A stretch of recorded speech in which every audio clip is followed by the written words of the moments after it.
Te Carlas,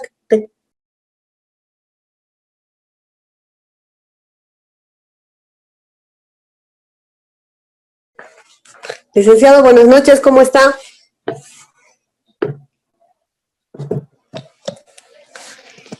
Licenciado, ¿me escucha? ¿Qué tal? Buenas noches, Karen, ¿no? Sí, perdón, justo me quería conectar y mi perrito entró. No se preocupe, ¿qué tal? ¿Todo bien? Todo bien, licenciado. ¿Ha ¿Ya, podido encender su cámara? ya tenemos participantes? No, todavía. A ver, me voy a fijar. No, todavía no. Activará la camarita. Sí, por A favor. ver, a ver, a ver. Mm, Ahora sí, creo Ahora que... sí. ¿Cómo está, licenciado, de tanto tiempo que lo estoy viendo? Sí, pues, bastante tiempito. ¿Todo Sí. bien? ¿Cómo han estado allí? ¿Bien? Bien, con mucho trabajo llegamos de la Fundación Vía Directa a conectarnos, a ver los otros cursos, docentes, horarios, alumnos, estamos en eso, ¿no? Hagamos la prueba con sus diapositivas para ver si puede compartir. Excelente. A ver, compartir pantalla. A ver, las abriré primero, no las había abierto. Un segundito. Ya, muy bien. Acá está. Ujú. ¿Qué tal le ha parecido el resultado, bueno, preliminar de las elecciones? ¿Le conviene o no le conviene? Bueno, ahorita creo que está complicado para cualquier lado, pero de todas formas creo que ahorita está mejor que antes, digamos, para mí por lo menos, porque por lo menos con las Bueno, personas que van a venir creo que ya he trabajado bastante tiempo, así que todo depende, pero con qué visión estarán viniendo, ¿no? claro, depende de cada ministro que venga, ¿no? Bueno, esperemos que nos vaya bien a todos, ¿no? Sí, sí, sí, veamos, yo creo que por lo menos va a estar más tranquilo todo. Si hubiera entrado, creo, Carlos Mesa, hubieran tenido problemas también con las otras personas, así que Sí, sí, sí, no lo hubieran dejado gobernar y todo eso. Esperemos que nos vaya bien, ¿no? Que, bueno, hay que respetar también, como dicen, ¿no? El voto de los bolivianos. Todos tenemos que estar en paz, ahora más que nunca. sí, sí, ya es hora de que se tranquilice todo. A Sí, de que ver, un estemos segundito. Ahora sí lo tranquilos. tengo. Que así es, ahora sí. Cerrar esto y ya lo tenemos. Ah, genial. Usted como que no ha tenido problemas con el audio, no ha tenido problemas con compartir. Genial.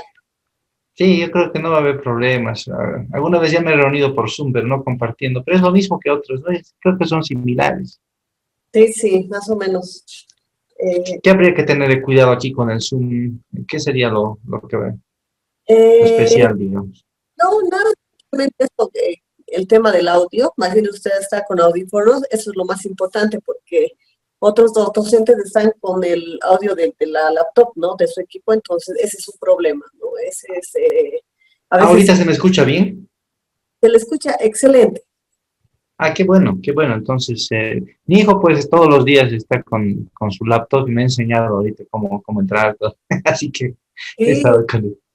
cómo no, los jovencitos, yo tengo un hijo de 12 años que igual me ha enseñado algunas cosas, ¿no? Incluso él aprendió esto para disertar, para dar alguna exposición, compartir la pantalla. Él está viendo a la profesora, pero la profesora no quiere que él esté viendo así, entonces él ha aprendido a compartir y a ver también ahí su presentación, entonces sin que la profesora vea, él habla ahí. Ah, Ellos han aprendido más rápido y tiene 12 años, ¿no? Entonces, bien, bien. Sería bueno que nos dé un cursito entonces. sí, sí, sí, ya se conectó uno de los diplomantes. Buenas noches, José, ¿cómo estás? ¿Me escuchas? Buenas noches. ¿Cómo estás, José? No sé si podrías encender tu cámara para conocerte. Aunque creo que ya te conozco en persona porque tú eres de la otra versión, ¿no? Sí, me reconoces. Sí, claro que sí. Bien, Ahora sí esperaremos que José encienda su cámara, así también lo conoce el docente. excelente. Buenas noches, José. Buenas noches, dice. ¿Qué tal?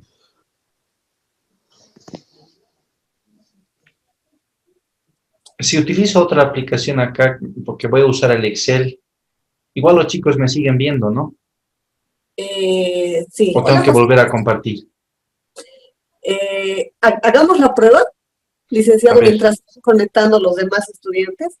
Hagamos la hagamos la prueba. Voy a abrir el archivito. Ah, a ver, digamos.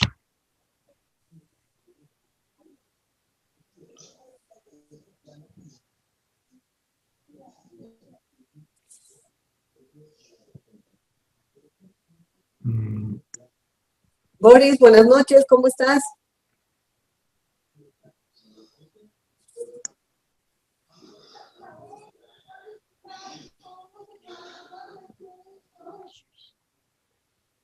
No sé si ven ahora el Excel, ya no el PowerPoint. No, le comento que no.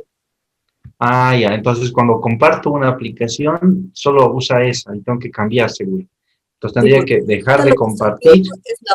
Sí, a ver, hagamos la prueba, porque está y la compartir el presentación. Excel. Excelente. Ahora sí, ya veo el Excelente. Excel. Entonces tengo que salir de compartir y entrar a la otra aplicación, ¿no? Exactamente. Muy bien, eso está mejor, porque eso me permite manejar varias cosas al mismo tiempo. Muy bien, está bien. Y los chicos ya tienen el material entonces, ya lo estarán descargando. No creo, estimo que lo van a descargar, me imagino que hasta ahora ya está el material, me imagino que lo van a descargar después de las clases. Ah, después de las clases. Como mi clase, mi tema va a ser un poquito práctico, voy a usar Excel, etcétera. Ellos van a tener un video, me dijo, ¿no? Que va a estar colgado y van a poderlo consultar. Exactamente. A eso va a estar bien. Yo creo que lo van a consultar. Vamos a ver varios temas. Digamos, si están ahorita con su celular y sin computadora, no van a poder seguirme, pero van a tener el video. Entonces va a estar bien.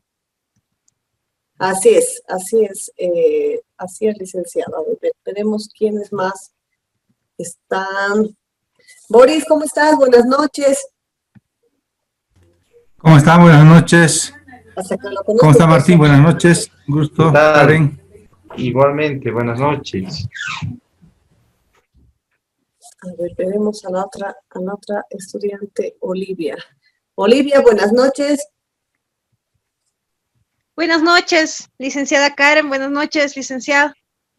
Muy Querida buenas Olivia, noches. ¿tú puedes encender un ratito tu cámara para que te conozca el docente, para conocerte también?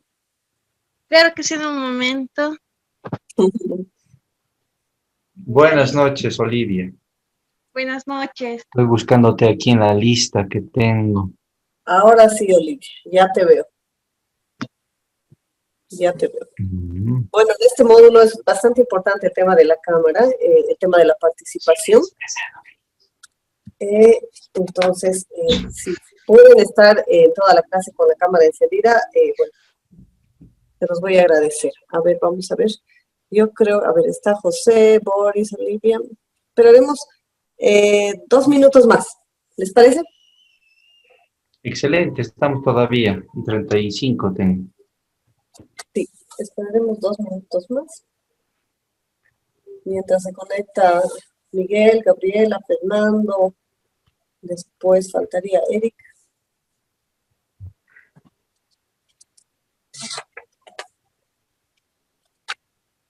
¿Cómo? Se conecta uno más y iniciamos. Ya están. Ya está. Bueno, daremos inicio, licenciado. Muy bien. Bueno, el día de hoy vamos a iniciar el módulo 4. Como ustedes ya saben, el módulo dura 2 semanas. El módulo es el mercado de capitales y sus riesgos, que lo va a dictar el licenciado Pedro Martínez Turizaga Sagárnaga. El licenciado cuenta con una licenciatura en Economía, una licenciatura en Auditoría. Y por favor, licenciado, quisiera que por favor nos cuente un poco de su experiencia profesional para luego ir con el tema de las ponderaciones. Muy bien, muy buenas noches, estimados amigos. Bueno, yo he trabajado ya por varios años en el sector financiero. Allá por el año 2000 empecé, bueno, en ProMujer, en la parte financiera. Luego, bueno, también trabajé en la parte contable, en inmobiliaria Cantutani algunos años. Estuve también como consultor independiente. Fui docente por varios años, ya desde el año 2006 que empecé a dar clases de docencia hasta la fecha.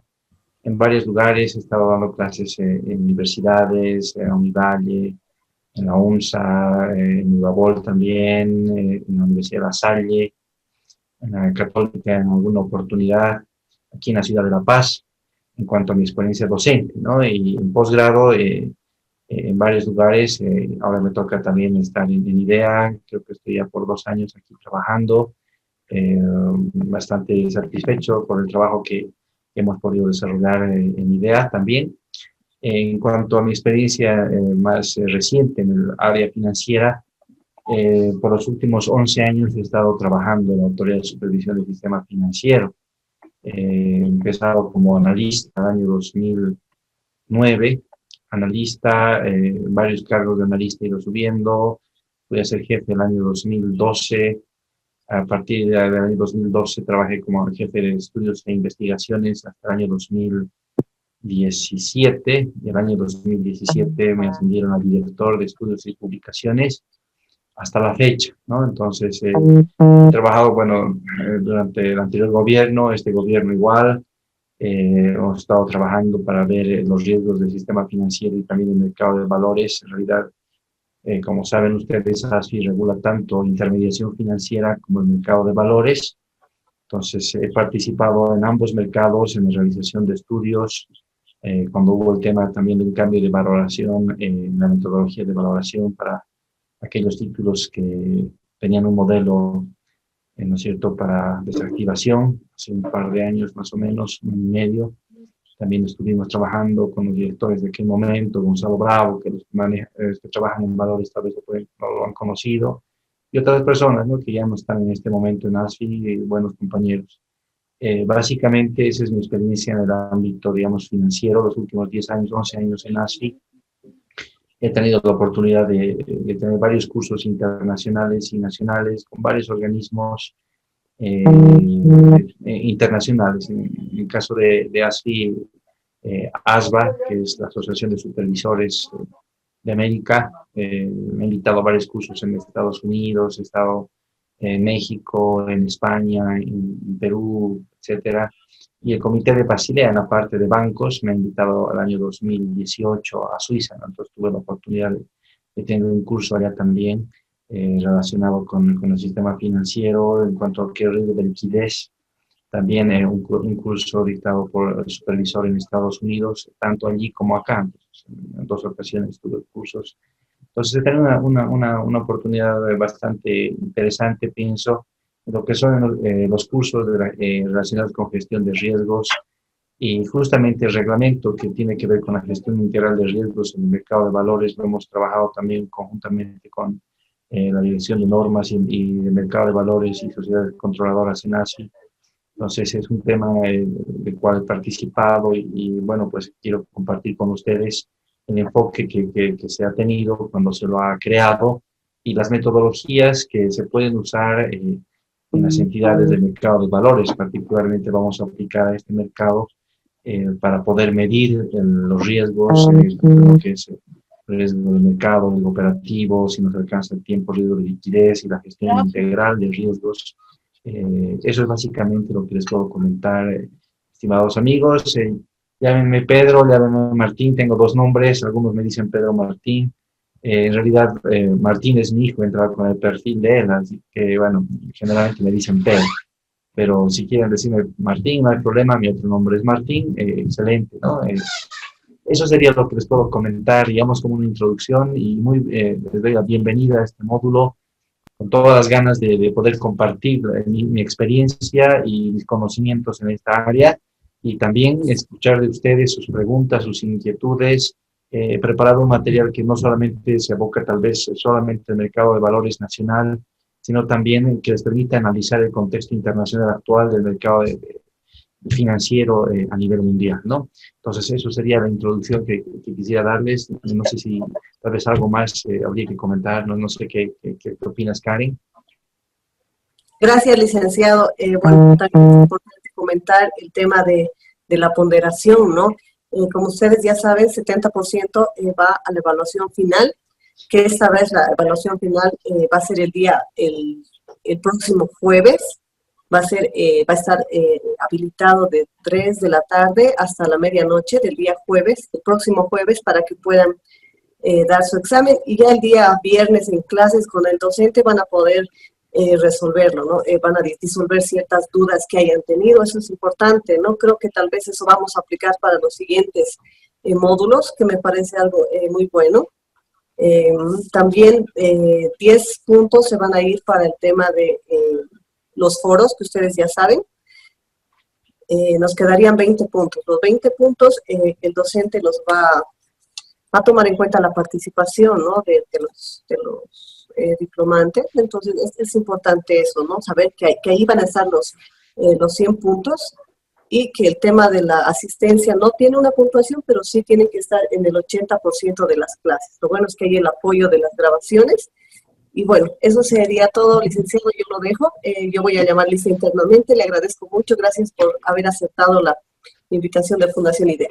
Buenas noches. El gusto es mío, muchas gracias, Karen, muchas gracias a la Fundación IDEA por esta oportunidad y encantado de poder compartir experiencias. También yo aprendo de las personas con las cuales participamos, siempre las preguntas y las experiencias de todos los participantes enriquecen el conocimiento de los que también estamos dando la docencia. Muchas gracias, Karen, por la oportunidad. Entonces, estamos en contacto.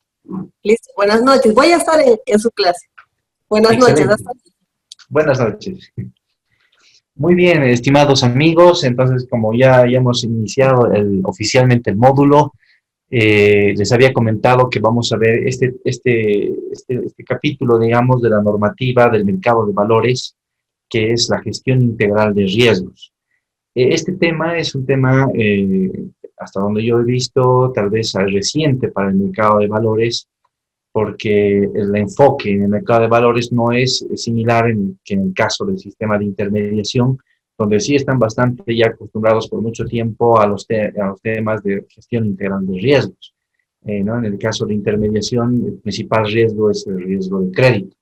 En el mercado de valores, el principal riesgo, diría yo, es el riesgo operacional.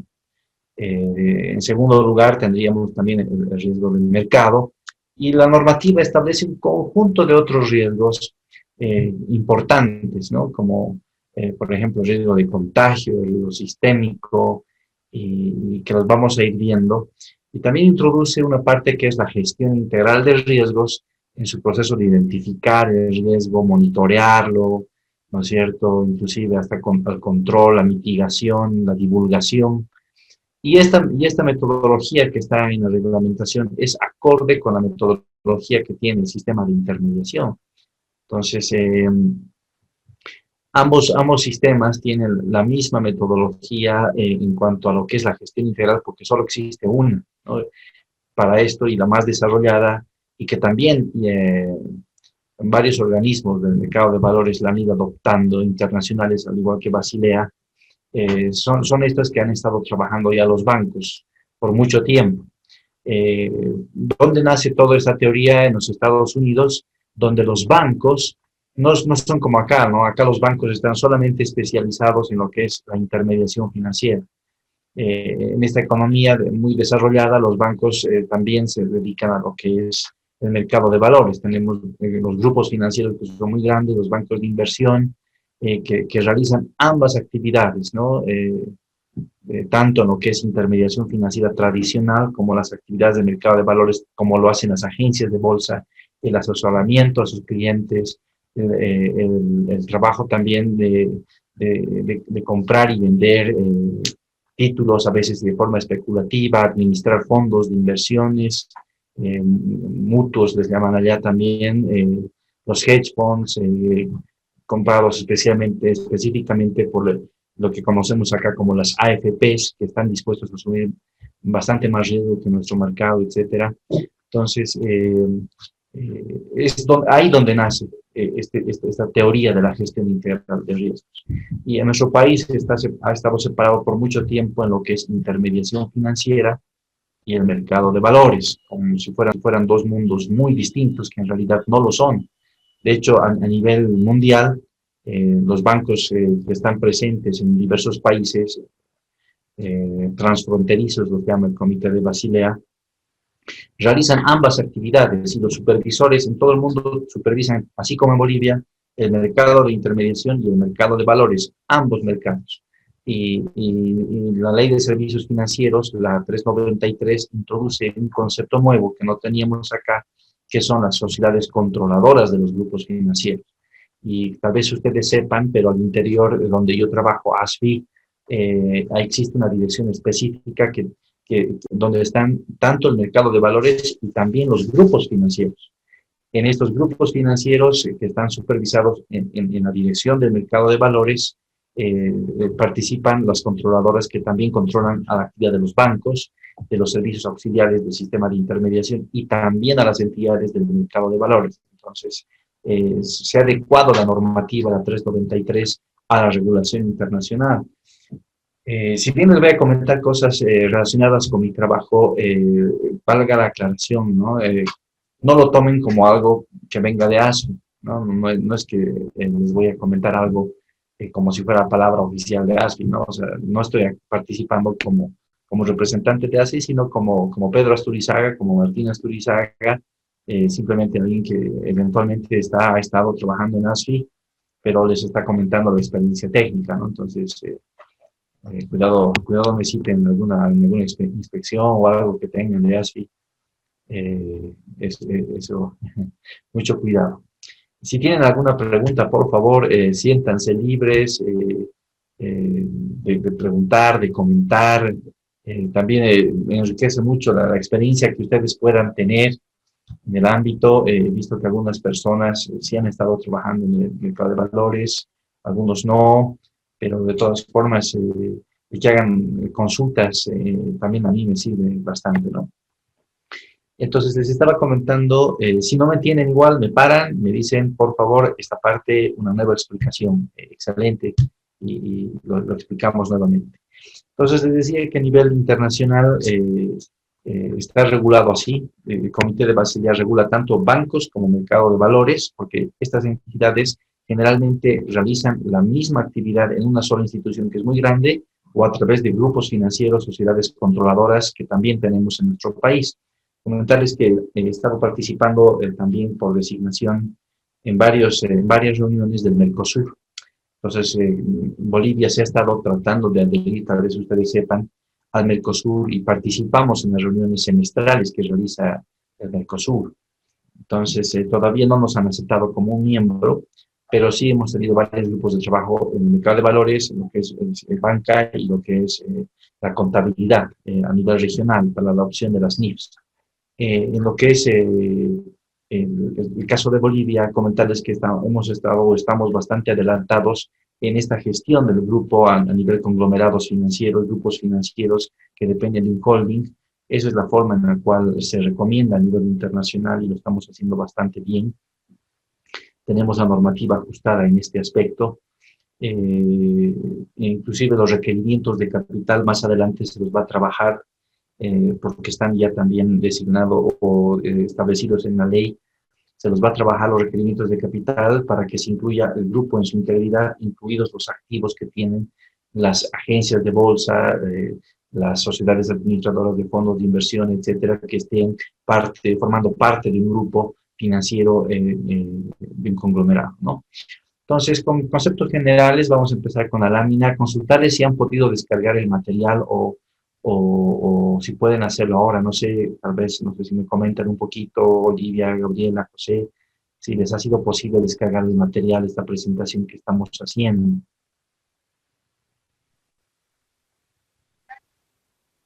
De mi parte, aún no descargué el material. Está bien, Todavía si no pueden, pero les descargo. recomiendo que lo descarguen. ¿Qué dices, Gabriela? Perdón, ¿todavía? Que aún no he descargado el material, Lisa. ¿Y qué tal, José? Buenas noches, licenciado. Yo acabo de descargar. Rodolfo. Excelente. Les pediría más que la presentación, hay unos Excel. Entonces vamos a trabajar en esos Excel hoy día, el miércoles y el viernes. El próximo lunes les voy a pasar otros Excel. Vamos a hacer un curso práctico. Entonces el examen, el día jueves, va a ser en parte teórico y en parte práctico. Entonces, afortunadamente tienen el video, van a poderlo repasar. Si no lo descargaron ahora o no lo pueden hacer hoy, lo hacen mañana o en la semana y repasan el video para que puedan seguir esta temática y no tengan ninguna dificultad el día jueves. De todas formas, el propósito de un diplomado, por lo menos desde mi concepción, no es aplazar, tomar examen, el que no sabe se aplaza. No. Desde mi concepción es aprender, ¿no? Entonces el que quiere aprender lo hace y la verdad es que si no les va tan bien en el examen, vamos a ver alguna forma también de dar algún trabajo o algo así. Como les digo, no es mi finalidad aplazar a nadie, sino que de una forma ya madura, como somos todos acá, todos profesionales, aprendamos de lo que se ha preparado y saquemos el mayor beneficio, ¿no? Pero sí yo les pediría, denle una repasada, les va a servir en algún momento estas metodologías estadísticas. Mi especialización, en realidad, a pesar de que trabajo en la parte contable, mi especialización laboral en los últimos 10 años es en el área estadística, la econometría, la simulación y la modelación matemática financiera. Entonces, vamos a hacer algo muy sencillo en este módulo, no es algo complicado, es algo bien simple, pero a veces hay alguna dificultad, especialmente si es que no trabajan en esa área que es más cuantitativa, ¿no? Entonces, como estoy en la parte de estudios, siempre estoy haciendo estimaciones, proyecciones, modelos, estoy más habituado, pero no es complicado lo que vamos a ver. Entonces, van a tener el video para poderlo repasar y espero que puedan hacerlo en sus casas. Si no es ahora, lo pueden hacer una próxima, en otro día, ¿no? Hasta el día domingo. Bien, entonces, la primera parte son conceptos generales. Vamos a ver lo que es riesgo y gobierno y la gestión integral, pero en lo que es conceptos generales, les voy a ampliar bastante los dos riesgos más importantes del mercado de valores, que son el riesgo operacional y el riesgo de mercado. Todas las entidades están expuestas al riesgo operacional, todas, de intermediación, de valores y las que no son financieras.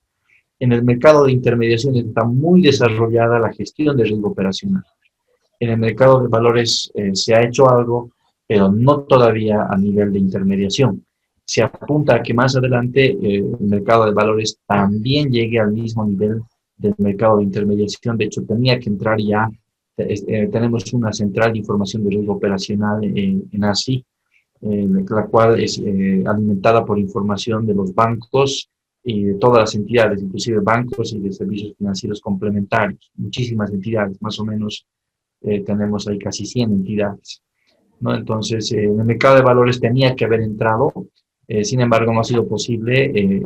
Prevemos que más adelante sí lo vamos a hacer, o tendría que hacerse, ¿no? Y les voy a comentar en qué consiste esto. En lo que es riesgo de mercado, la gestión del riesgo de mercado se basa en la información, y mientras más información mejor. Vamos a ver algo de esto también en esta semana. La próxima semana vamos a profundizar lo que es el riesgo operacional. ¿Por qué primero mercado? Porque es el que tiene más componente estadístico. Entonces, para que tengan tiempo de repasar, he preferido primero abocarme al riesgo de mercado, que es más estadístico, y ustedes tienen más tiempo de repasarlo esta semana y la próxima. Y la parte de riesgo operacional, que es más teórica, la podríamos ver ya la próxima semana. Tiene algo de estadística, pero no tanto como lo que es riesgo de mercado, ¿no? Entonces, el riesgo operacional, acabamos con lo que tiene, es parte también del riesgo operacional, lo que es el gobierno corporativo, y finalmente la gestión integral. Empecemos entonces. ¿Qué se entiende por riesgo? Acá les he puesto varias definiciones, inclusive algunas en inglés, otras tomadas de la recopilación de normas del mercado de valores.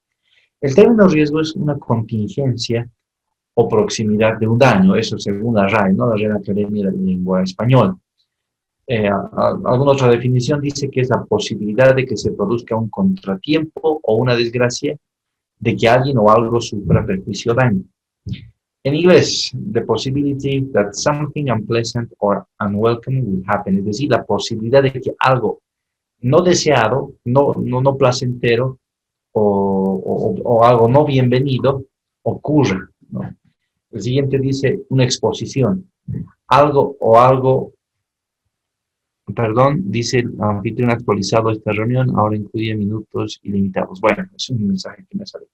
Esta exposición, algo valorado de que sea dañado, ¿no es cierto? O perdido. En el mercado de valores, ustedes saben que se administran activos, fondos, carteras. Entonces, es la posibilidad de que ese fondo, esa cartera tenga daño o pérdida. También nos dice la siguiente, el riesgo en finanzas se define como la aleatoriedad del retorno de la ganancia de la inversión, incluyendo tanto los resultados positivos como negativos, ¿no? Otra, la que está en la recopilación de normas, nos dice que es la contingencia, probabilidad o posibilidad de que eventos anticipados o no puedan tener un impacto adverso contra ingresos y o patrimonio de la entidad supervisada. Bueno, así, esas son las definiciones. A ver si comentamos un poquito en esto, me ayudan ustedes. ¿Qué riesgos identifican ustedes en el mercado de valores? Ya, si recordamos, el mercado de valores es compuesto por agencias de bolsa, cuya actividad principal, ¿no es cierto?, está en la negociación de títulos para determinados clientes, administran alguna cartera propia, cartera de clientes, las AFIs que administran fondos de inversión, ya sean abiertos, cerrados, las sociedades de titularización, etcétera. ¿Qué riesgos principalmente ustedes observan en la gestión de este tipo de activos o de entidades financieras? No sé, alguno de ustedes podría comentar.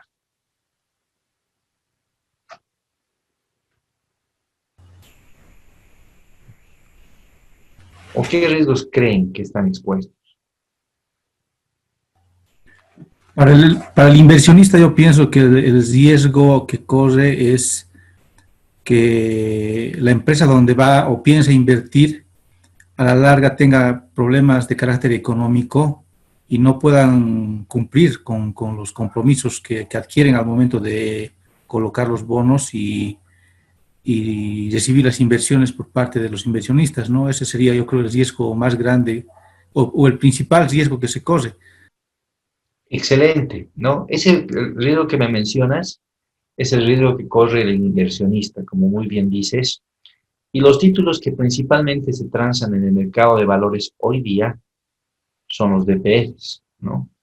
La mayor parte de lo que se transa son depósitos a plazo fijo, casi todo. Inclusive las sociedades, las AFPs, la mayor parte de su inversión está en DPFs. Existen unos límites para las AFPs de inversión en el sistema financiero y están ya por llegar a estos límites, ¿no? Entonces, si algo le pasara al sistema de intermediación financiera, veríamos el colapso de varios sistemas, tanto en el mercado de valores, lo que es también de las sociedades administradoras de fondos de pensiones, ¿no?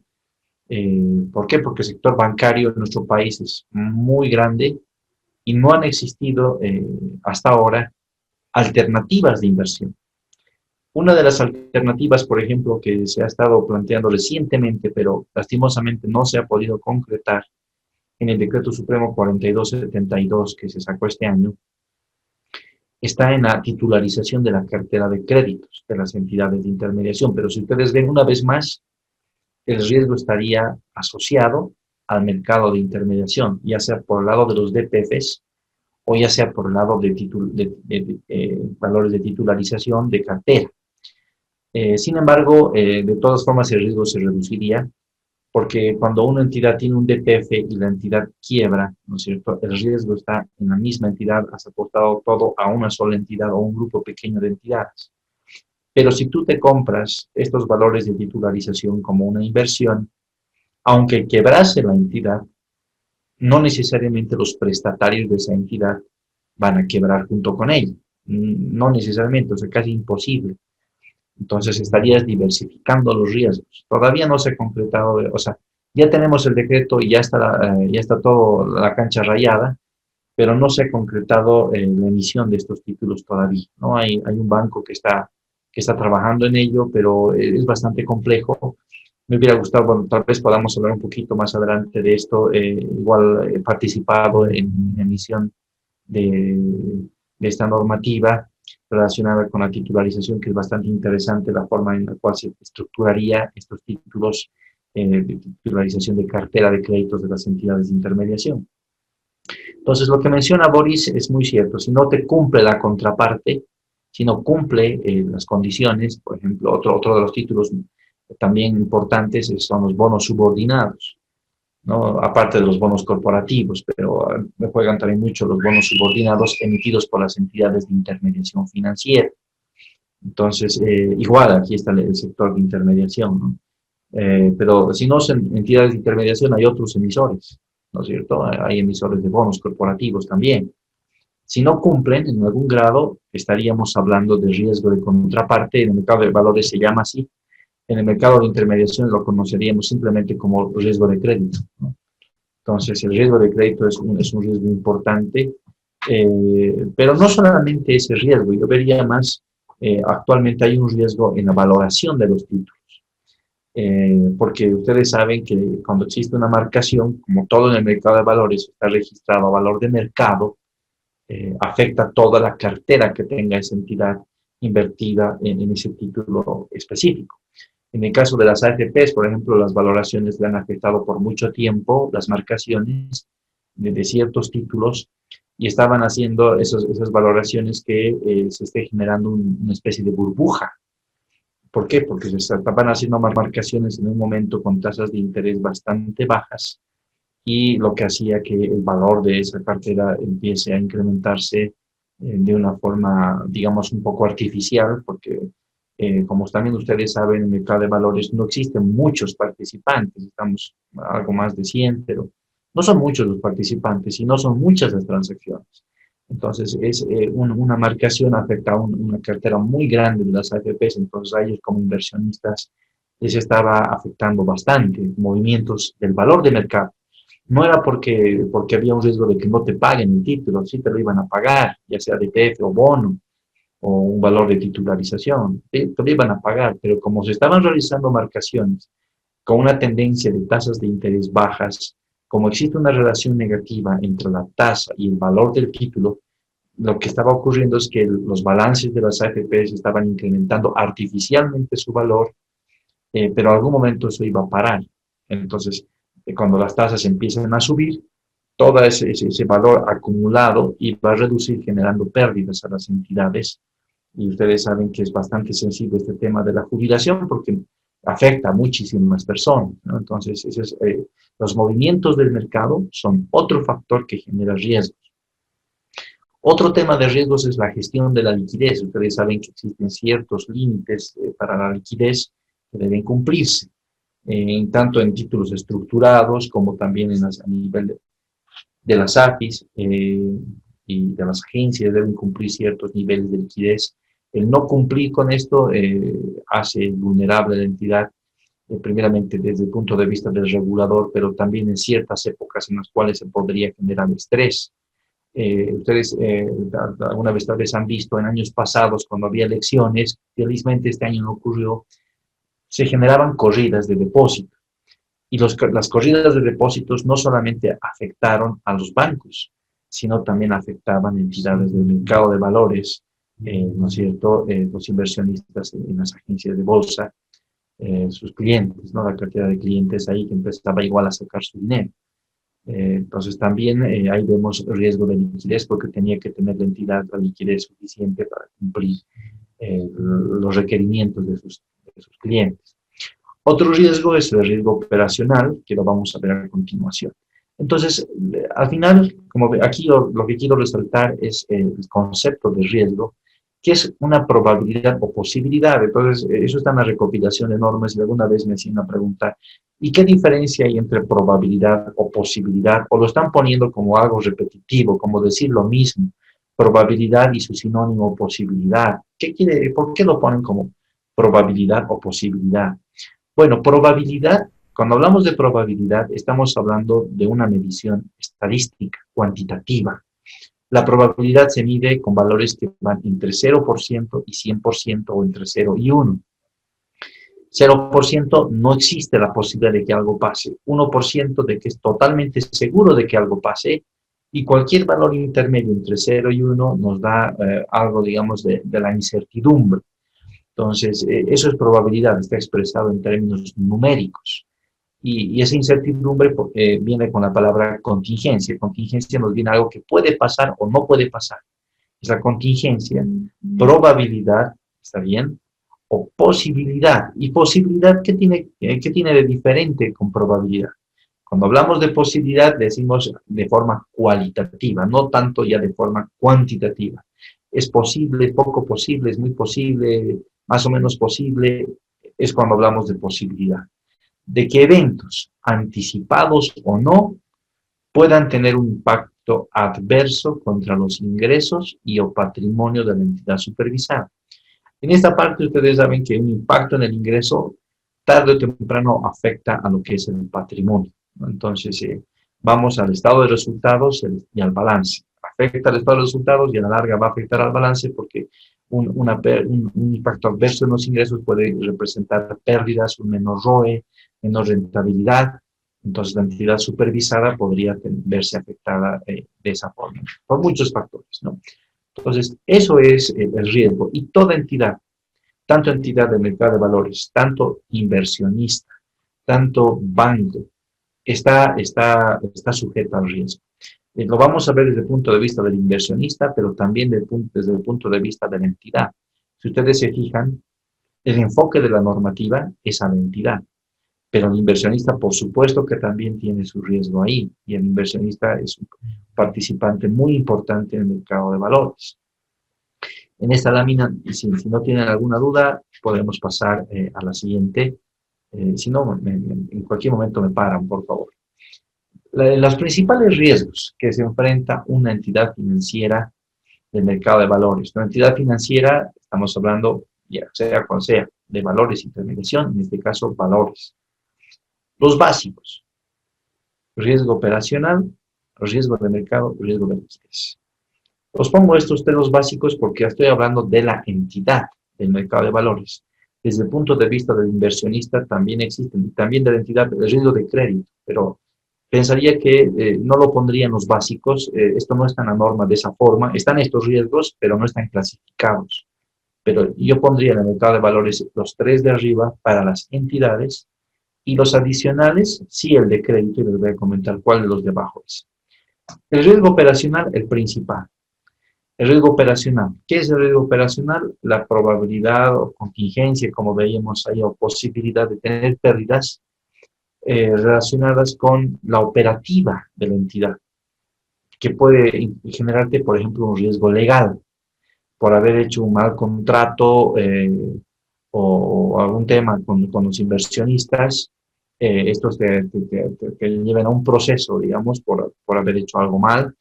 Entonces tienes un tema de riesgo operacional, todo lo que es legal o procedimental, originado en personas, inclusive en sistemas, los sistemas que se utilizan para poder llevar el control y de las marcaciones, de los títulos. Ustedes saben que aquí tenemos, ¿no es cierto?, las comisiones que se perciben de las entidades cuando alcanzan ciertos objetivos estipulados, ¿no es cierto?, de forma previa. A veces están sujetos a algún tipo de proceso legal por parte del inversionista. Eso le genera riesgo operacional a la entidad, o también de sistemas, ¿no? Un desfalco también, o una mala gestión, no respetar los procedimientos internos establecidos por la entidad, que a la larga le lleven a la entidad a un proceso sancionatorio de parte de ASFI, también es un riesgo operacional. Cuando, por ejemplo, la entidad se retrasa en el enviar su información, y ustedes saben que de esto hay bastante en el mercado de valores, las multas, ¿no? Esto es un tema operacional también. Entonces, todas estas sanciones, procesos sancionatorios, que hay bastante realmente en el mercado de valores por retraso en el envío de información, son un tema operacional porque podría mejorarse con una mejor gestión interna. Ustedes saben que hay alguna empresa ahí en el mercado de valores que también participa de forma muy importante en la gestión de la información de las entidades del mercado de valores. Entonces, hay una dependencia hacia esta empresa está tercerizada estas operaciones de reporte de información y la gestión de información, lo cual también genera un riesgo de entidad y está dentro del riesgo operacional. Lo vamos a comentar un poco más en láminas posteriores. El riesgo de mercado se origina por los movimientos que tienen y la valoración de los títulos en el mercado. En algún momento inclusive había alguna idea de alguien de eliminar esto del movimiento de las marcaciones. En el sistema de intermediación, a modo de ejemplo, los bancos no tienen un movimiento tan grande en sus activos por las marcaciones, no les afecta. ¿Por qué no les afecta? Porque ellos simplemente registran la valoración en el momento en que realizan el título, es decir, yo lo vendo y veamos a cuánto compré y a cuánto vendí el título y registro la ganancia o la pérdida. Nada más. Pero si el título se está marcando continuamente, no está generando en realidad movimientos en los estados financieros de las entidades de intermediación. Lo que sí ocurre en el mercado de valores, tanto los que son las empresas de seguro, por ejemplo, parte del sistema financiero, pero regulado por la APS, lo que son las AFPs y otros inversionistas, inclusive las AFIs, etcétera, están registrando las marcaciones. Entonces, había una idea de que para no generar mucho disturbio en el mercado de valores se elimine este tema de la valoración, pero no se lo ha hecho, ¿no? De todas formas, la valoración introduce riesgos en los estados financieros porque una marcación favorable te puede generar una gran ganancia, pero una marcación desfavorable te puede generar una gran pérdida en los estados financieros. Y es un tema que no es controlado, es externo a ti, estás dependiente de las marcaciones y las negociaciones que se dan en el mercado de valores. Entonces, eso es el riesgo de mercado. El riesgo de liquidez es otro riesgo que ya había comentado, al cual también están expuestas las entidades, tanto por el lado de la normativa o por el lado del estrés que puede generarse en algunos momentos importantes en el sistema financiero. Otros riesgos adicionales, también tenemos, por ejemplo, en la normativa el riesgo de contagio, el riesgo sistémico, el riesgo de autonomía, el riesgo de contraparte, el riesgo de gobierno corporativo, y hay un listado inclusive un poco más amplio. De estos riesgos que están acá, el relacionado con riesgo de crédito es el riesgo de contraparte. De hecho, a nivel de normativa internacional se conoce como riesgo de crédito de contraparte, ¿no? Entonces, de que la contraparte no sea capaz de cumplir con sus obligaciones, es una exposición que tienen en el mercado de valores, no tanto como en intermediación, porque en realidad por lo general no tienen una gran cartera propia las entidades en el mercado de valores, como sí lo tienen los bancos. Los bancos tienen como principal riesgo el riesgo de crédito porque todo su activo son préstamos que ha hecho el banco a un tercero utilizando los depósitos. Entonces, el principal riesgo del banco es el riesgo de crédito, que no lo llaman, por supuesto, de contraparte. En el mercado de valores, el riesgo de crédito es importante, pero no lo veo como tan importante como los tres que tenemos arriba. El riesgo de contagio está más relacionado con los grupos, ¿no es cierto? Los grupos financieros. La posibilidad de que una entidad integrante de un grupo pueda contagiar a otro grupo, ya sea por riesgo reputacional o de otra forma. Riesgo sistémico relacionado con que el conjunto de entidades de un sector tengan problemas. Como les decía, si todas las entidades están expuestas de forma muy fuerte con un grupo pequeño de entidades, como en este caso es intermediación, si algo le ocurre a intermediación, hay un derrumbe de todo el sistema. Entonces, eso es el riesgo sistémico.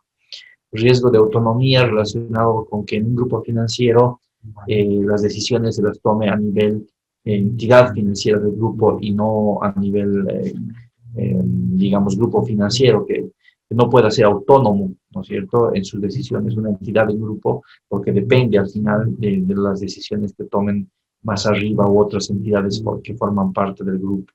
Riesgo de gobierno corporativo es parte del riesgo operacional, que lo vamos a ampliar más adelante. Entonces, estos son los principales riesgos que enfrenta una entidad del sistema o del mercado de valores. Están en la normativa todos estos, vamos a explicarlos en el avance del curso. Riesgo operacional. Este es el principal riesgo. Este riesgo es que se define, dice acá, como el riesgo de sufrir pérdidas debido a la inadecuación o fallos de los procesos, el personal y los sistemas internos, o bien a causa de acontecimientos externos. Esta definición incluye el riesgo legal, pero excluye el riesgo estratégico y el reputacional.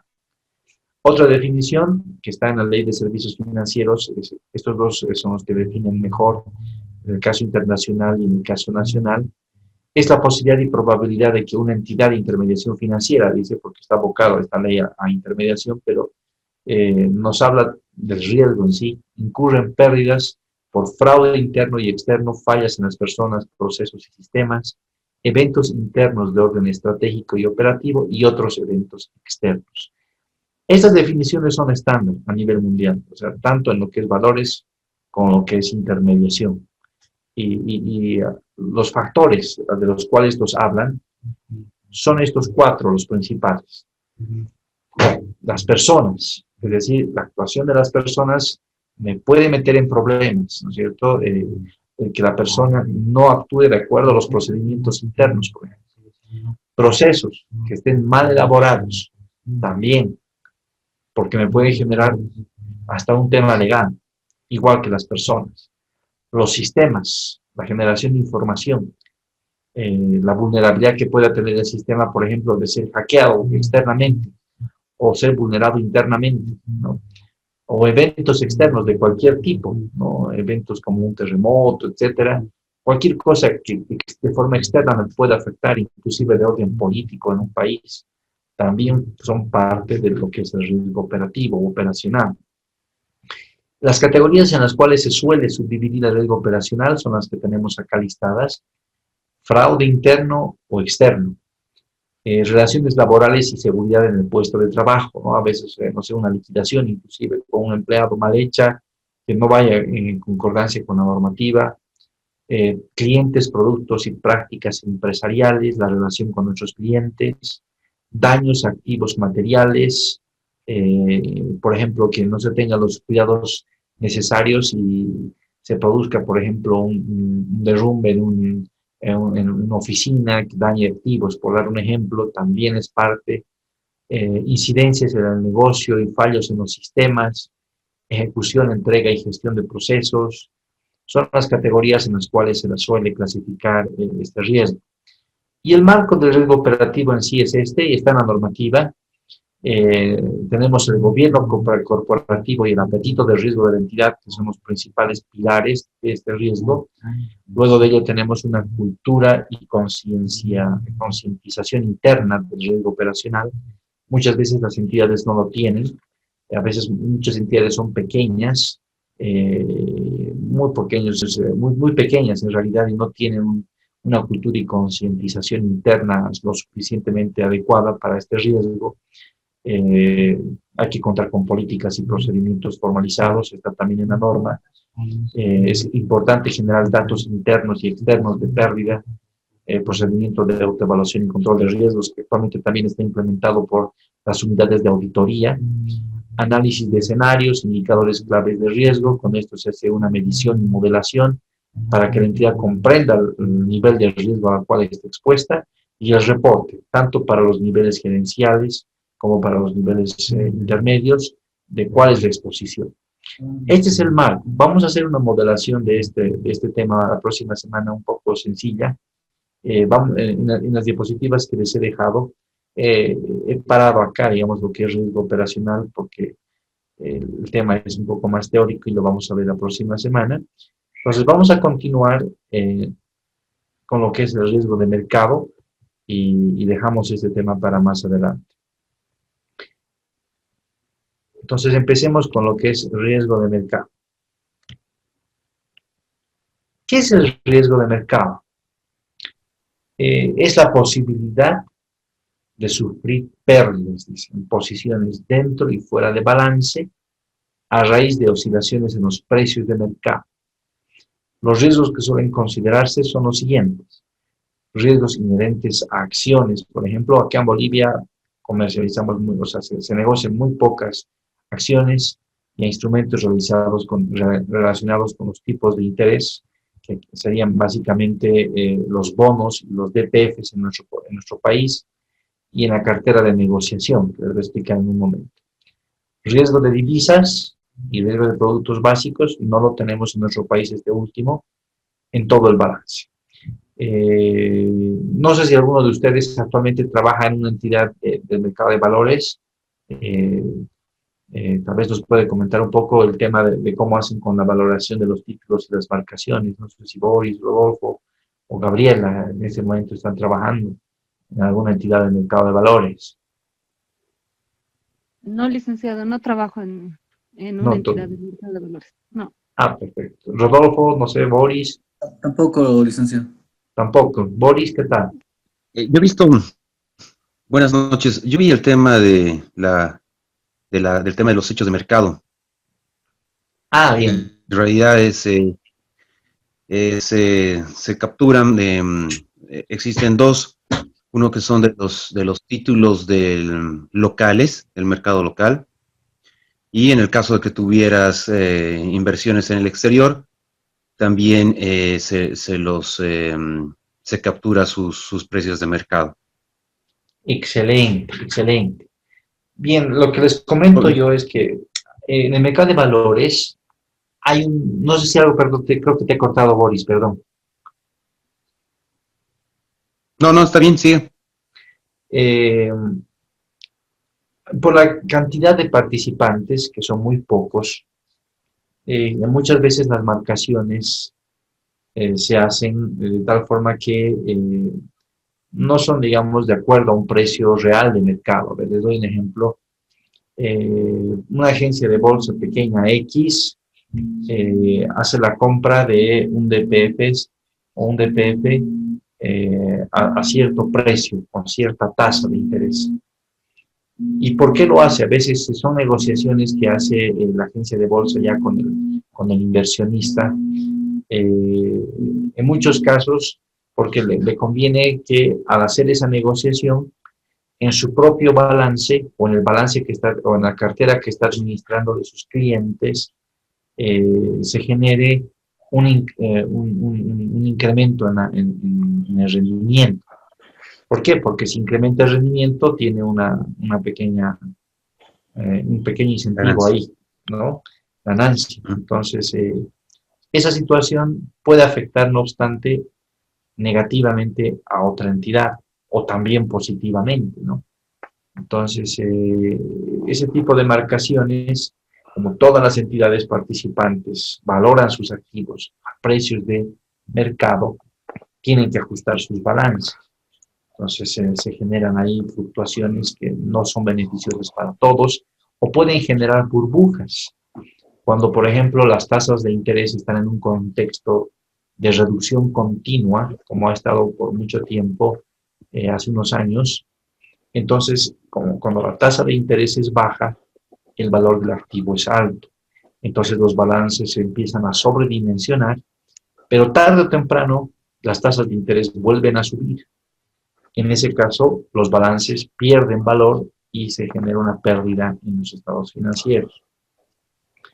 Esto, por ejemplo, fue el detonante de una parte de lo que explicaba la crisis financiera de Estados Unidos en el año 2008, cuando las tasas de interés estuvieron permaneciendo bajas por muchísimo tiempo. Entonces, llegó un momento en que ya eran demasiado bajas, digamos, por mucho tiempo. Se estaban dando créditos de vivienda también muy grandes, carteras muy grandes de créditos de vivienda, y se estaba titularizando esa cartera. Esos valores de titularización se negociaban en el mercado de valores de Estados Unidos a estas tasas bajas, pero de la noche a la mañana, por ciertos problemas de crédito, del riesgo de crédito de estas hipotecas, ya las tasas de interés comenzaron a subir. ¿Por qué? Porque muchos prestatarios de créditos de vivienda dejaron de pagar y entonces si uno quería vender ese título tenía que hacerlo con pérdida y con una tasa de rendimiento elevada o con un valor de ese activo muy bajo, porque se estaban negociando estas titularizaciones y los valores de titularización que eran empaquetados, ¿no es cierto?, de cartera de vivienda. Y bueno, pues la liquidez también se perdió de la noche a la mañana. Nadie quería comprar, ni tenía dinero, ni quería prestar a nadie. Entonces, pues, se incrementaron las tasas de interés de una, y lo que ocurrió, pues, fue que el valor de esos títulos cayó de una, ¿no? Entonces, reventó la burbuja, los balances experimentaron grandes pérdidas. Entonces, estas valoraciones del mercado de valores son realmente a veces problemáticas. En nuestro país, más tal vez que en otros, porque tenemos muy pocos participantes, y la marcación de uno afecta a un conjunto, ¿no? Y esa marcación a veces no tiene coherencia con marcaciones anteriores del mismo título. Puede ser que ayer se haya vendido un título en un precio muy bajo, mañana en un precio muy alto. ¿Por qué? Porque son personas, ¿no?, que están haciendo esas transacciones, muy pocas, y generan este tipo de dificultades. Bueno, ese es el tema relacionado con los tipos de interés, que es lo que más nos afectaría. En el caso de las acciones, como se negocian tan pocas acciones en nuestro país, lo que más se negocia son depósitos a plazo fijo, casi de forma abrumadoramente grande. En el caso de las acciones es poco el riesgo, pero también existe eso de la valoración. El rendimiento, por ejemplo, acá de un título, un DPF, no va a superar el 5%, y en el caso de que sea además de largo plazo, ¿no? Los bonos igual de largo plazo no superan estas tasas del 5%. A nivel internacional, comentaba Boris que él veía que, ¿no es cierto?, estas carteras no solamente tienen carteras en el mercado local, sino en el mercado internacional. Entonces, actualmente existe un límite para la inversión en el extranjero, es del 5%, se ha bajado muchísimo, ¿no? O sea, lo que se ha querido con ese límite es impedir que los recursos salgan del país, ¿no? En este contexto donde tenemos unas bajas reservas internacionales que se han ido agotando cada vez más. Tal vez ustedes han escuchado o han visto, ¿no es cierto?, las estadísticas publicadas por el Banco Central, donde desde 15.000 millones de dólares se han ido agotando. Actualmente creo que tenemos algo de 6.000 millones de dólares, y esto se debe, pues, a varios factores. Uno de ellos es a que ya no ha entrado la misma cantidad de recursos del extranjero proveniente de remesas internacionales, etcétera, y ha sido importante más bien cuidar estos recursos que son las reservas, los dólares, y se ha limitado, poniendo este límite del 5%, de que los dólares salgan del país, ¿no? Pero sin embargo existen inversiones aún así en el extranjero que ya se habían hecho de forma previa, básicamente de fondos de inversión cerrados y abiertos, los cuales sí invierten en acciones o en títulos, la mayor parte, pero no está invertido tampoco en acciones. Hay unos títulos especiales en los cuales ellos invierten similares a los fondos de inversión locales. Sin embargo, en inversión en acciones puede traer grandes ganancias. Por ejemplo, en esta época del COVID, vamos a ver unas estadísticas, vamos a hacer las gráficas más adelante.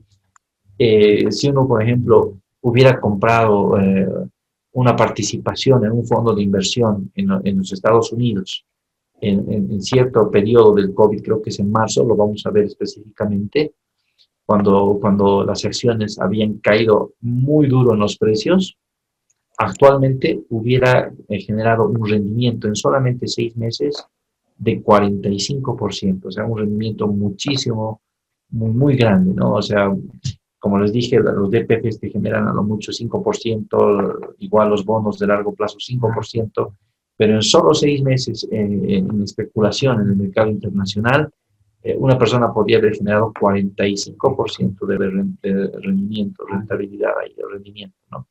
Entonces, en nuestro país no tenemos un mercado de acciones y su negociación en el mercado de valores desarrollado, entonces no hay mucho de aquello. Y bueno, también nos habla acá de la cartera de negociación. Lo que pasa es que a nivel internacional también existe una diferencia en lo que le llaman la cartera de negociación y la cartera de inversiones. No existe en nuestro país. Todo lo que está en el activo, todo, sin discriminar, se revaloriza o se valora en función de las marcaciones del mercado. Es decir, en función de cuánto se ha pagado por esos títulos en el mercado de valores, todito. Entonces, en algún momento había la propuesta de adoptar esta metodología internacional donde se separa el balance en dos partes. Una parte que sí se va a valorar a precios de mercado cada vez que existe una marcación. Y otra parte que no se va a valorar a precios de mercado. ¿Por qué? Porque la entidad decide que ese grupo de activos los va a mantener hasta su vencimiento. Por dar un ejemplo, yo me compro un DPF hoy día y desde el punto de vista de la gestión interna de mi entidad, decido que ese DPF que tiene un plazo de 15 años, lo voy a cobrar de aquí a 15 años y no lo voy a vender durante ese tiempo. Si hago esa decisión, no tengo por qué hacer valoraciones de ese DPF cada vez que se están haciendo marcaciones en el mercado. Lo mantengo al mismo valor que lo he comprado, independientemente de las negociaciones que se hagan en el mercado de valores, y no lo toco. Pero hay otro grupo de títulos que los he comprado para negociarlos, para especular, para revender, para transarlos en el reporto, etc. Entonces, a esos títulos sí les voy a aplicar las valoraciones que se hagan en el mercado de valores, ¿no? Entonces, me va a afectar en el balance en función de cuánto participe este grupo de títulos que están en la cartera de negociación respecto de los que están en la cartera de inversión. No se ha llegado a aplicar esto porque esto está atado en realidad con las NIFs. Entonces, como Bolivia todavía no ha avanzado a las NIFs en el mercado de intermediación, no ha prosperado este tema de separar la cartera de negociación. Entonces, acá les habla de la cartera de negociación porque es normativa internacional y está ligado a la cartera de negociación. En el siguiente punto tenemos riesgo de divisas. Cuando invertimos en títulos en otras divisas que no sean el boliviano, en el extranjero, pueden ser dólares, pueden ser euros, yenes, etcétera. Si esos títulos, como están atados a una divisa extranjera, y esa divisa se deprecia o aprecia, de por sí me va a afectar al mismo título, al valor del título. Entonces está asociado. En Bolivia no tenemos mucho de aquello, pero, por ejemplo, Estados Unidos, actualmente, por la gran cantidad de billetes que ha impreso para reactivar su economía en esta época de la pandemia, lo que está haciendo es depreciar su moneda, ¿no? Entonces, respecto del euro, por ejemplo, y de otras monedas, a veces varía un poquito más, un poquito menos, pero ha ido perdiendo valor porque ha introducido Estados Unidos más o menos $1 trillón para dinamizar su mercado justamente de valores, ¿no? En los Estados Unidos. Y bueno, esto genera riesgo para los que tienen títulos en esa moneda. Y riesgo de productos básicos en todo el balance. Bueno, acá no transamos productos básicos. Es cuando uno tiene inversiones, por ejemplo, en lo que son futuros relacionados con el petróleo, por ejemplo, ¿no? Productos básicos o otros productos básicos, el grano, etcétera. Generalmente se transan futuros en los mercados internacionales. En Bolivia no tenemos mucho de aquello, pero bueno, si les interesa, por ejemplo, existe una aplicación, no sé si han escuchado hablar del Robinhood, no sé si alguno de ustedes ha escuchado. No. ¿No? Ninguno. Bueno, es posible que alguien de otro país como nosotros, bolivianos, podamos comprar títulos que se transan en la Bolsa de Valores de Estados Unidos. Entonces, algo que no hay esa posibilidad de que, por ejemplo, un extranjero lo haga desde su país sin venir, ¿no? Entonces, a través de esta aplicación, que es Robinhood, los mayores participantes actualmente están en China. Son personas naturales como nosotros, que están buscando oportunidades de inversión, sacan el dinero de su país porque tal vez ven que hay mucho riesgo interno y bueno, pues andan negociando en la bolsa de valores, pierden o ganan en función de las apuestas o el riesgo que estén dispuestos a asumir aquí. Entonces, inclusive nosotros podríamos participar con esto, ¿no? Alguna vez he intentado, pero no he llegado a comprar, digamos, ¿no?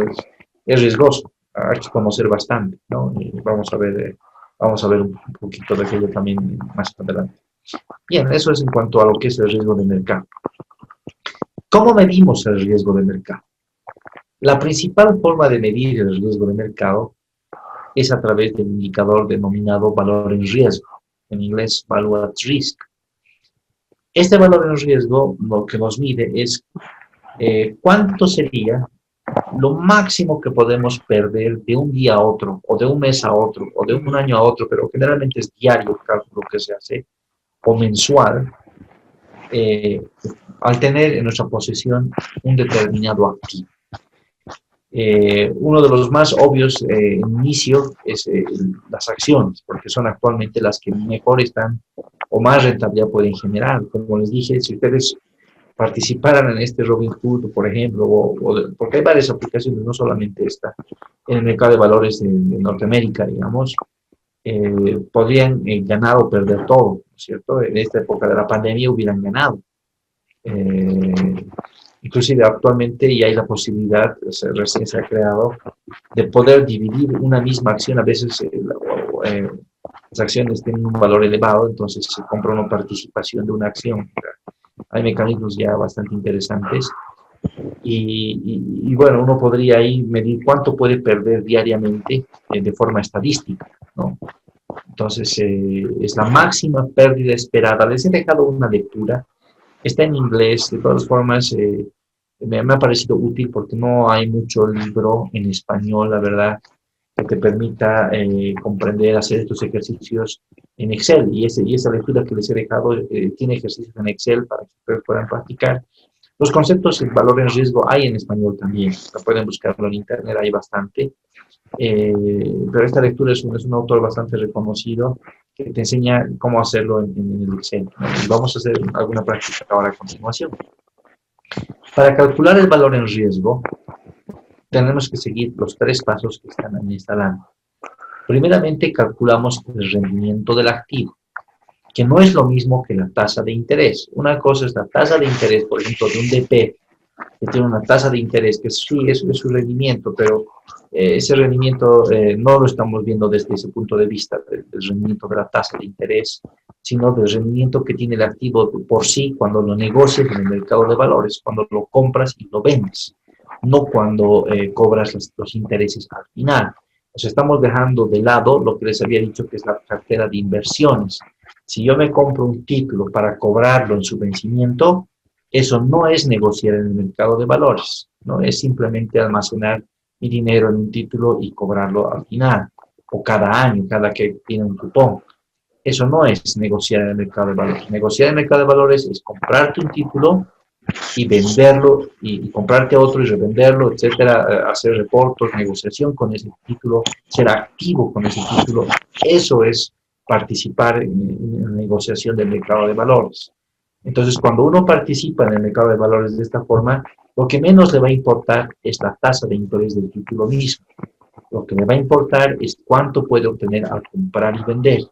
Y más aún cuando tiene acciones. Cuando uno compra una acción, no le importaría la utilidad de la empresa. O sea, tal vez desde un punto de vista analítico de la empresa y saber cómo es su perspectiva futura, tal vez. Pero no le va a importar para efectos de su rentabilidad directamente la utilidad de la acción o ROE de la acción, por ejemplo, de la empresa. Lo que le va a importar es el rendimiento del activo, cuánto puede ganar o perder por poseer ese activo.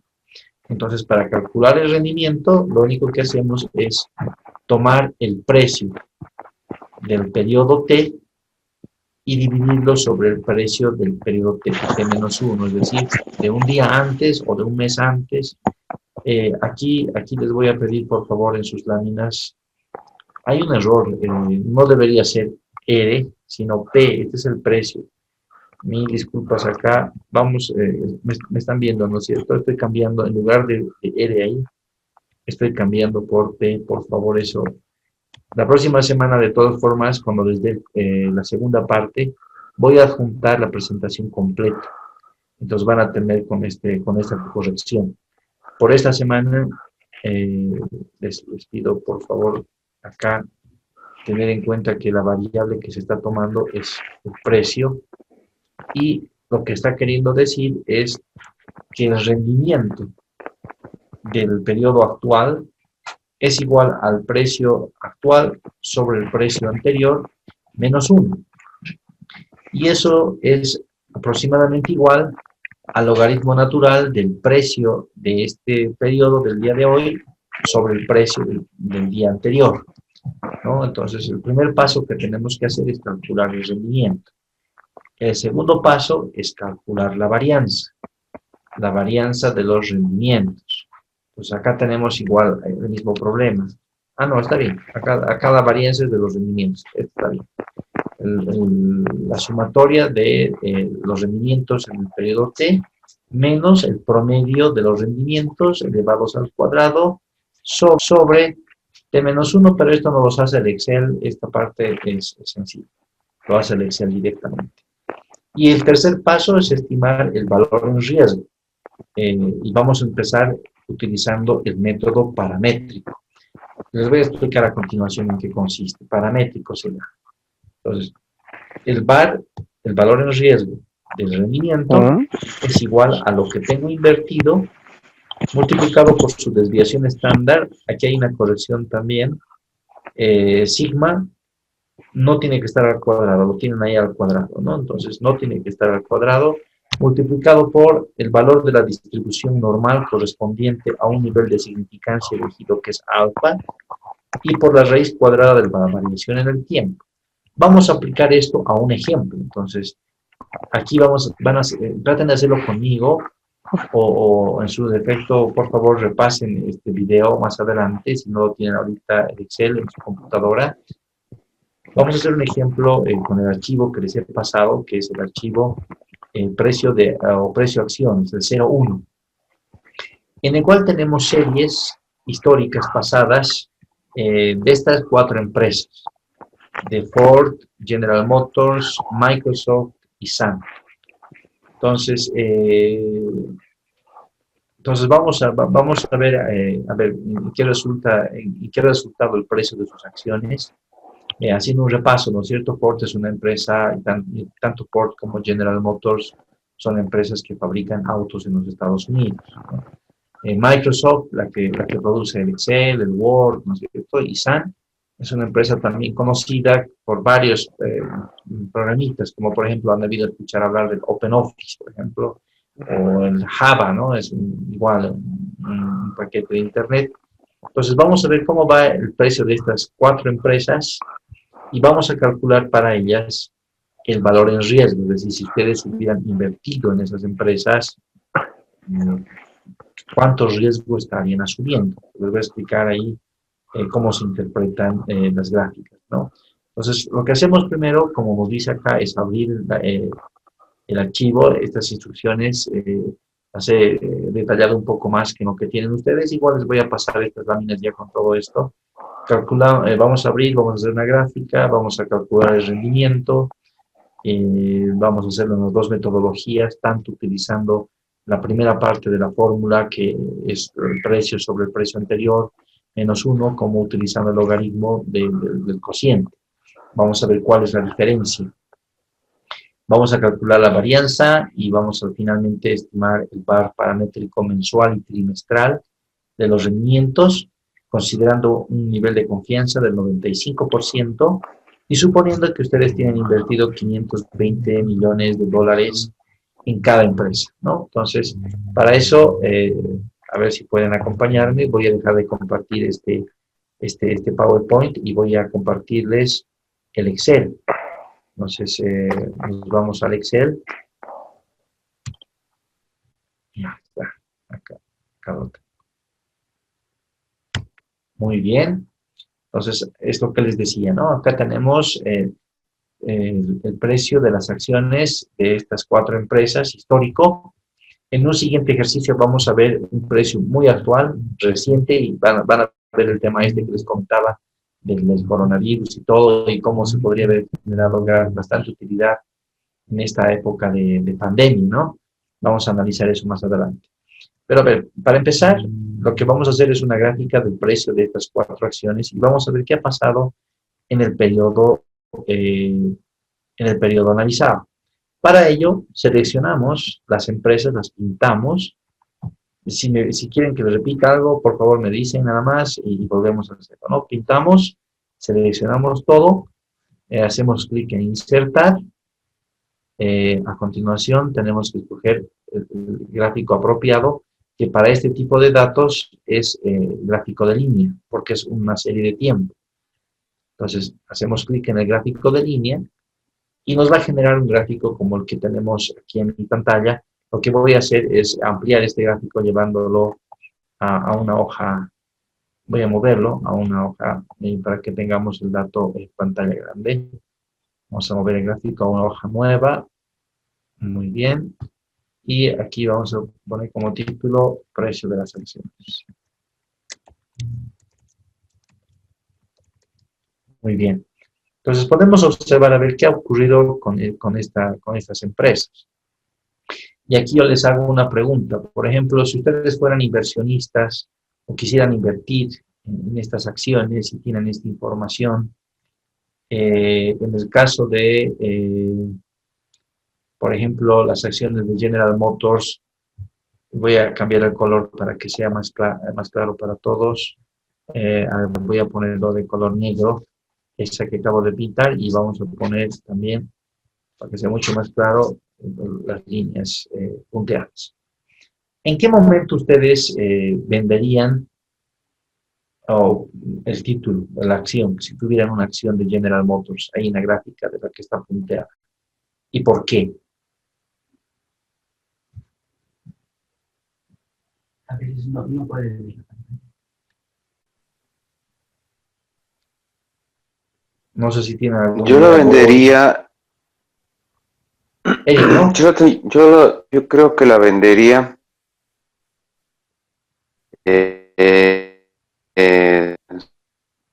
Estuvo mal porque así.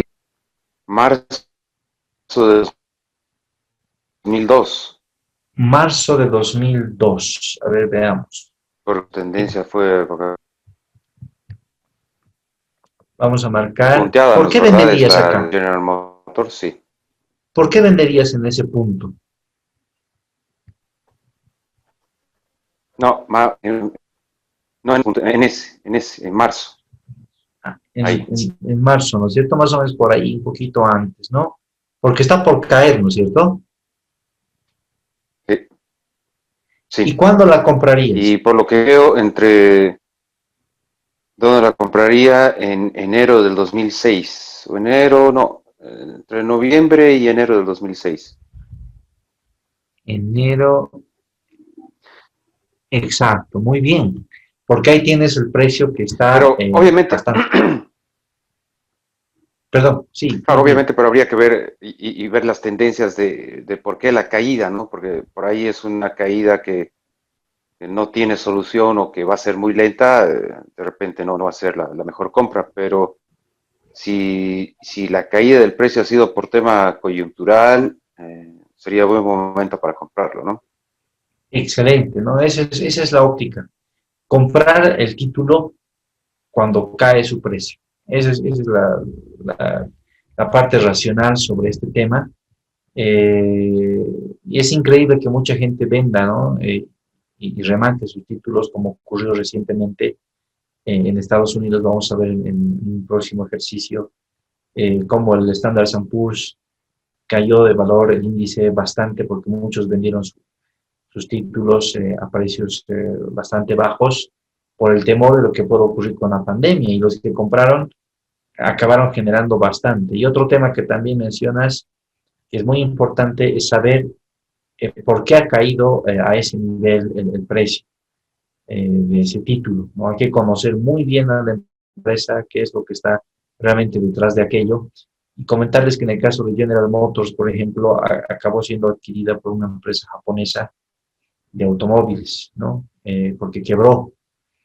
Y en el caso de Ford, que después también tuvo problemas, fue nacionalizado por Estados Unidos justo después de la crisis, casi al final de lo que tenemos acá en aceite, ¿no? El otro caso, el caso de Sun Microsystems, que sí tuvo bastante éxito con varios temas, varios lanzamientos, como el OpenOffice, Java y otros.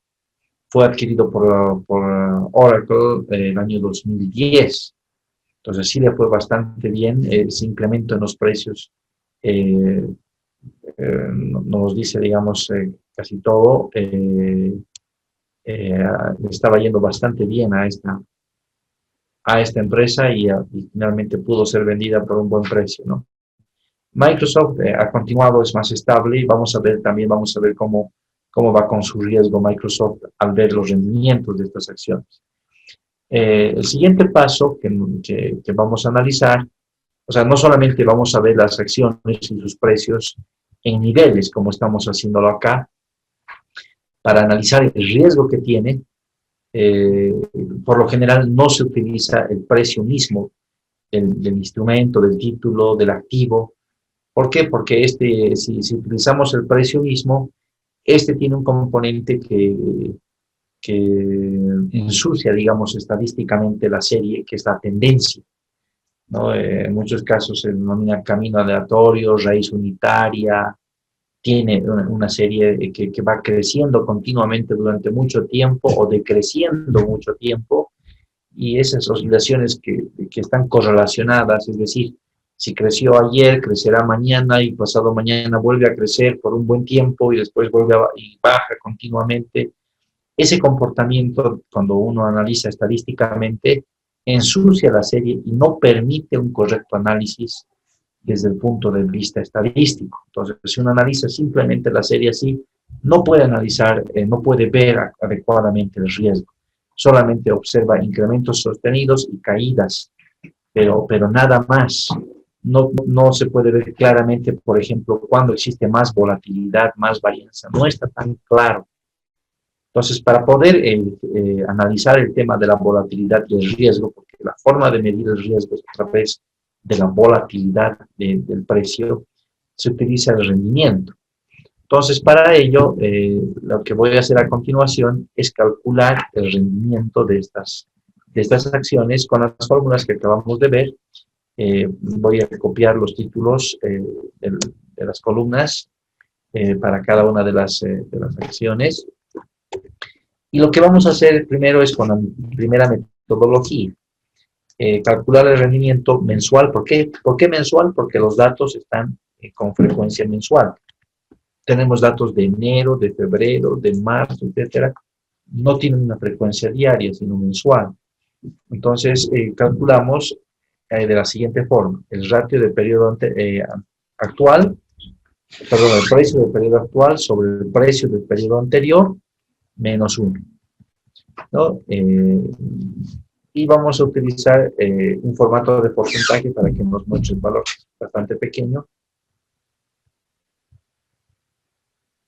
que sí realmente es el mismo valor. En este caso sale 0 porque, si se fijan, el precio es 0,95 de Ford, tanto en el periodo actual con el periodo anterior, es el mismo.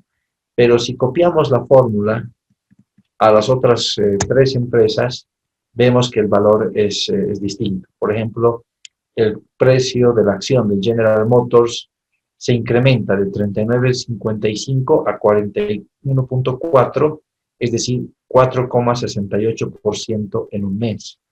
De Microsoft cae 8,45 y de Sun 0,52.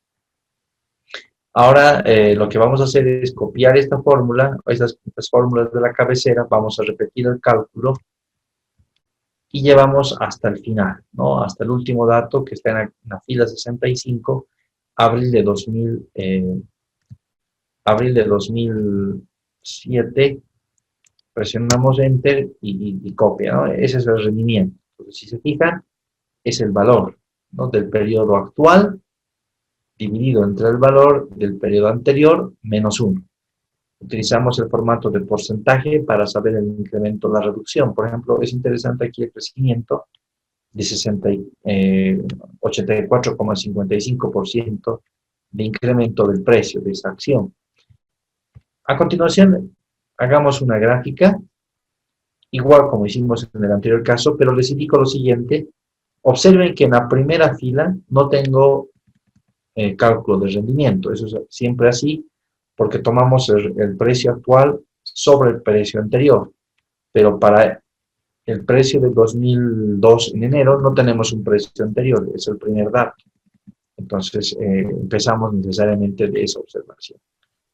Pintamos y realizamos la gráfica. Disculpe una pregunta. Sí, adelante. Con esos números todavía vamos a avanzar un poco más. Ahorita lo que estaríamos calculando es su rendimiento. Su rendimiento nada más. Vamos a llegar hasta calcular el valor en riesgo. Ah, ya, perfecto. Entonces, bien, entonces continuamos sobre ello. Fíjense que acá en la parte inferior me ha puesto número de observación. Necesitamos que estén las fechas para hacer un análisis adecuado. Entonces, botón derecho, ¿no es cierto?, con el mouse, el botón derecho sobre la gráfica, seleccionar datos, y en la parte derecha, editar. Y pintamos todas las etiquetas de mes, de la fecha, enter y aceptar. De esa manera, vamos a generar la gráfica de los rendimientos. Para que sea más grande, voy a llevar a una hoja independiente. Entonces, para ello, botón derecho y mover gráfico, ¿no?, a una hoja nueva. Y aquí ponemos rendimientos. Rendimientos de las acciones. Muy bien. Acá las fechas las estamos viendo como que solapadas por la gráfica. Vamos a dar el botón derecho del mouse, dar formato al eje, y en el Excel, en este momento, seleccionamos en la parte inferior etiquetas, y queremos que estas etiquetas, posición de la etiqueta abajo. Entonces, de esa forma, hacemos que no se solape la fecha con la gráfica, ¿no? Entonces, fíjense la diferencia de esta gráfica que acabamos de hacer con la anterior del precio de las acciones. Son muy diferentes. La diferencia radica en que esta que tenemos ahora no presenta tendencia, es decir, no hay un crecimiento sostenido por periodos muy largos, o de crecimientos sostenidos igualmente por periodos muy largos, como en la primera. Entonces, si en la primera queremos estimar riesgos sobre esa misma serie, estadísticamente totalmente erróneo, y los datos que podríamos generar, o el cálculo del riesgo, sería incorrecto, no sería confiable, ¿no es cierto? No sería para nada confiable. Es como hacer una encuesta de opinión y que te salga algo totalmente fuera de la realidad, ¿no es cierto? No es confiable. Entonces, es más o menos lo mismo, trabajar con estas series y creer que podemos aplicar la metodología estadística sobre ella, sin conocer este otro tema de que no se aplican a tendencias. Es como hacer una encuesta incorrecta, una muestra que no sea aleatoria, digamos, y sondeo de opinión que no sirva para nada, más o menos algo así. Para trabajar estadísticamente, lo primero que hacemos para medir el riesgo es encontrar el rendimiento. Es necesariamente así como debe hacerse, ¿no? Porque la estadística no trabaja cuando existen tendencias. Solamente trabaja cuando no existen tendencias, en el caso de las series de tiempo. Entonces, ya de entrada vemos, ahora sí podemos ver la volatilidad. ¿Cuáles de las acciones son más volátiles? Podemos observar que el precio de las acciones con mayor volatilidad es el precio de Ford, ¿no es cierto? Y ustedes saben que hay una regla, lo vamos a ver en unos modelos también más adelante, con otro Excel. El rendimiento tiene que estar relacionado necesariamente con la volatilidad. Los precios de las acciones con mayor volatilidad deberían tener mayor rendimiento. Eso nos dice la teoría. Vamos a verlo más adelante si eso se cumple en la realidad. Si vemos la gráfica de Ford, por ejemplo, la que tenemos, no podríamos decir si tiene buen rendimiento o no tiene buen rendimiento. Solo vemos que el precio se incrementa en determinado momento del año 2005, empieza a incrementarse y llega a un pico el 2005 en julio, y luego cae el precio. Es lo único que podríamos decir. No podríamos decir si tiene mucho riesgo o poco riesgo, simplemente viendo la gráfica del precio. Pero cuando vemos los rendimientos, observamos que hay mucha volatilidad en comparación con otras empresas grandes, ¿no? Que en realidad lo correcto sería comparar con una empresa de su mismo mercado, que sería el mercado automotriz. Entonces, si lo comparamos con una General Motors, vemos que la volatilidad de las acciones, o sea, el rendimiento de las acciones de General Motors es mucho menor en comparación con la volatilidad del rendimiento de las acciones de Ford. Entonces, existe mucho más riesgo. Bien, hasta aquí vamos a llegar el día de hoy.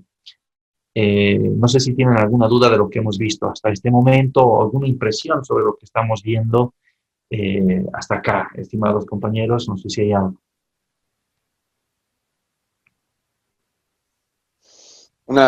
Digamos, una aclaración, es decir, que cuando el rendimiento tiene alta volatilidad, quiere decir que podemos obtener mayores ganancias de estos valores. Así es, así ¿O no debería ser. necesariamente?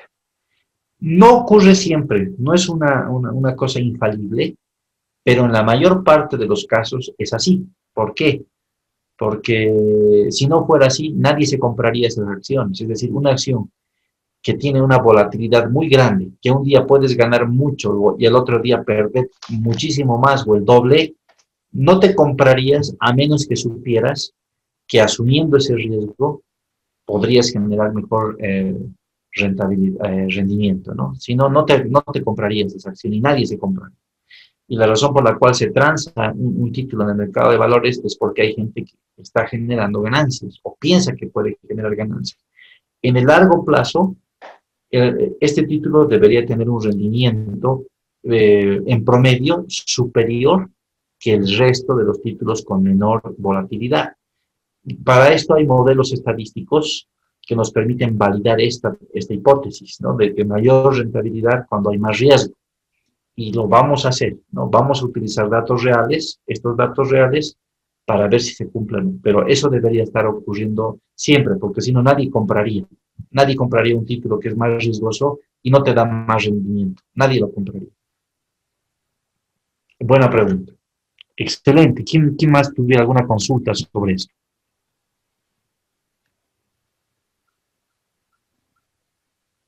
Parece que no hay.